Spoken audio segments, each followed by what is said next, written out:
surface, fans will look at Deontay Wilder's resume, Tyson Fury's resume, Anthony Joshua's resume, and they'll say that Anthony Joshua is the man to beat right now in the division. They'll say that based on Anthony Joshua's belts. He holds 4 of them. 3 official ones, the WBA, the IBF, and the WBO, and 1 partial one, which is the IBO, still not worldwide recognized like that.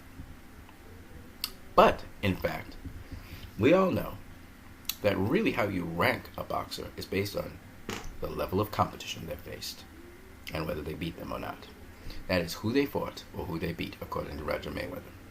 So let's look at that. When we look at Anthony Joshua, Tyson Fury, and Deontay Wilder. Anthony Joshua, the level of competition he faced. First of all, he won his IBF World Championship title against Charles Martin. Charles Martin, in 2016, actually won the IBF World Championship, the vacant World Championship, against Vyacheslav Glasgow, who we don't hear about anymore because he got stopped. He really wasn't stopped. He got a foot injury, and that caused them to have to stop the fight. But nonetheless, that's what happened. So as a result of that, Charles Martin became the IBF World Champion. He then went on to face Anthony Joshua, who knocked him out. Charles Martin, in terms of Ring Magazine's annual ratings in 2016, was not ranked. The reason being that he basically was a belt keeper for a couple months, and then he lost his belt. So at the end of the year, in terms of ratings, he wouldn't show up. So you can't really say that Charles Martin was a top tier heavyweight because, unfortunately for him, he didn't remain world champion for very long. Same goes for Dominic Brazil, Eric Marina, etc. But when you look at Vladimir Klitschko, who Anthony Joshua faced in 2017, looking at 2016 rankings, Vladimir Klitschko was the number 1 contender to the heavyweight championship. That means that Vladimir Klitschko was basically the second best heavyweight in the world at the time, which was a meaningful win for Anthony Joshua and probably his best win to date. After that, he faced world champion Joseph Parker. And just like Charles Martin, Joseph Parker, what was his ranking? That happened this year, 2018. Well, in 2017, Joseph Parker, unlike Charles Martin, who just popped up on the scene, had defended his title a number of times, and therefore he was ranked as the number 3 contender to the heavyweight championship, or the number 4 heavyweight in the world. You can see that Joseph Parker, his championship, he had defended his title 2 times before he faced Anthony Joshua and lost. He was successful in defending his title twice. And then after facing Hughie Fury, he faced Anthony Joshua and he lost to him. So, this is the second top 10 heavyweight in the world that Anthony Joshua faced, which was Joseph Parker. His best one was Vladimir Klitschko. And then finally, he also faced Alexander Povetkin. Now, this was not when Povetkin was the terror of the world. Povetkin had been avoided for a couple of matches. He had only lost to Vladimir Klitschko. He was a dangerous opponent.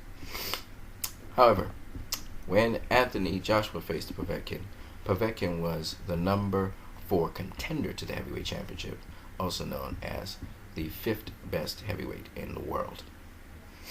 So, basically, when you look at it, Anthony Joshua's entire career is based on the 2nd best heavyweight in the world he faced, which was Vladimir Klitschko at the time. Then he faced the 4th best heavyweight in the world, in Joseph Parker. And then he faced the 6th best heavyweight in the world, which was Alexander Povetkin. Now, when we look at Tyson Fury and his career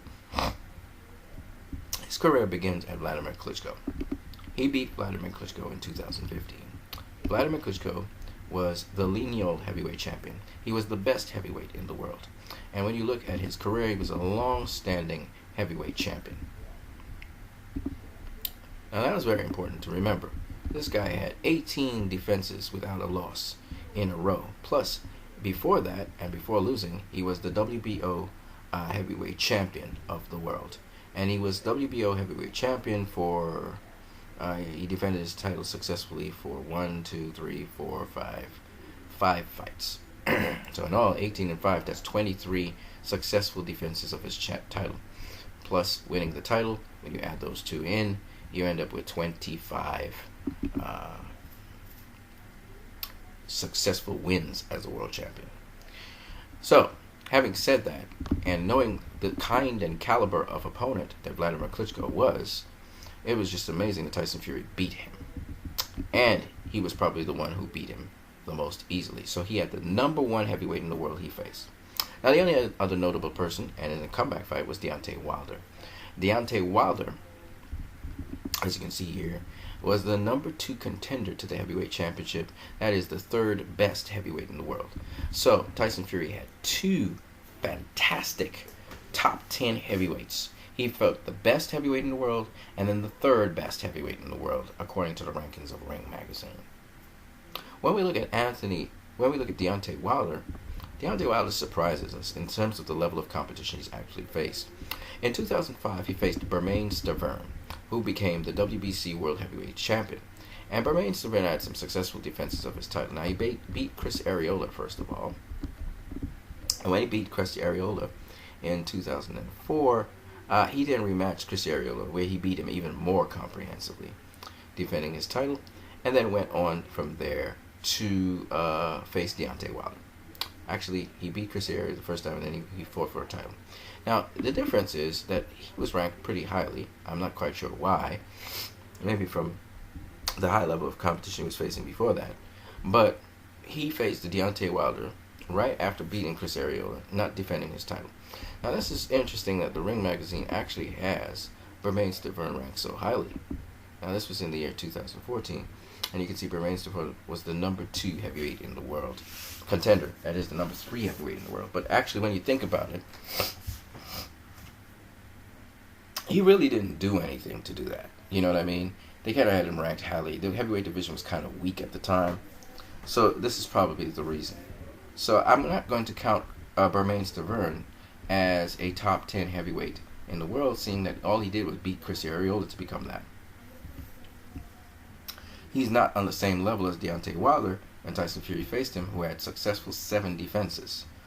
You have to look at the defenses of a champion. And so he's not the same as, say, where Deontay Wilder is at the present point in time as the 3rd best heavyweight in the world when Tyson Fury faced him. Anyway, be that as it may, we continue onwards. You can either include it or not. After he beat Bermane Stiverne, Deontay Wilder then went on to face the other notable heavyweight in the world, which was, he rematched Bermane Stiverne and he faced Luis Ortiz. Luis Ortiz, King Kong. King Kong in the year 2017, or Luis Ortiz, was the 5th contender to the heavyweight championship, or the 6th best heavyweight in the world. This is almost in line with what happened with Anthony Joshua. Anyways, Luis Ortiz was the 6th best heavyweight in the world. He had never become world champion, so I guess I'm going to include Bermane Stiverne. But Bermane Stiverne, I will say, is not on the level of Deontay Wilder, which Tyson Fury had. If you want to talk about the best competition, I think Tyson Fury had the best competition so far. Nonetheless, we keep it moving. Finally, he faced Tyson Fury, who was the lineal champion. I don't need to say more about that. Now, having said all of that, and Tyson Fury, of course, coming to defend his lineal championship against Deontay Wilder, arguably, unofficially, he beat Wilder. Now, having said all of that, when we look at these 3 heavyweight champions, it's interesting. Tyson Fury has the best competition. He had the lineal champion he faced, and then he faced a very experienced world champion who had 7 defenses. So even though he has the least amount of top-tier heavyweight champions that have been faced, he of himself has faced the best of them. The next in the lineup is Deontay Wilder. Deontay Wilder has faced a lineal champion, which would be Tyson Fury, which is the number 1 heavyweight in the world. And he would then have faced number 3 heavyweight in the world in Bermane Stiverne, and a number 6 heavyweight in the world, which would be Luis Ortiz, who was a very avoided guy. Now, Bermane Stiverne didn't have really much experience. He hadn't defended his title, so that's why I don't think he should be rated so highly, but nonetheless, that's what Deontay Wilder had. Now, this is almost an equivalent, but a slightly better than what happened with Anthony Joshua. Anthony Joshua also had 6th best heavyweight in the world, was Alexander Povetkin. He also had a world champion, but this world champion, Joseph Parker, deserved to be the fourth best heavyweight in the world at the time because he had actually defended his titles twice. So Joseph Parker is actually a better world champion than, say, Bermane Stiverne, which Deontay Wilder faced. I don't know why Deontay Wilder's Bermane Stiverne is ranked higher than Joseph Parker. Having said that, they're almost identical, okay? The Vladimir Klitschko was not a lineal champion. He was the second best heavyweight in the world at the time.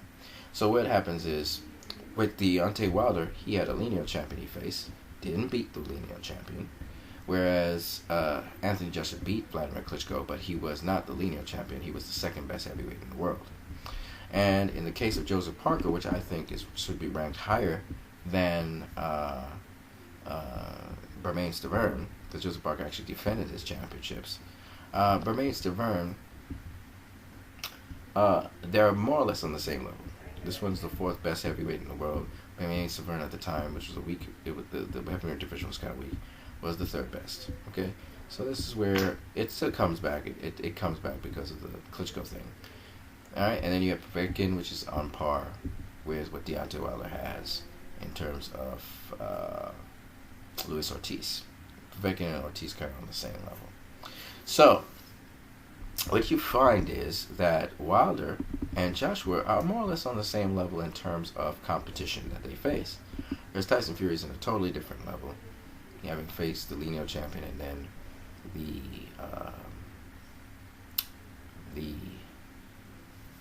third best heavyweight in the world in Deontay Wilder. So I thought that Tyson Fury really, if I was to rank them based on the level of competition they faced, and not necessarily in their wins or losses, even though you can argue that Tyson Fury beat Wilder, you will find that Tyson Fury is the best heavyweight out there, and then it's a toss-up between Anthony Joshua and Deontay Wilder. This is what the information and facts seem to support. Okay? Alright guys, hope you enjoyed this video. You guys are welcome.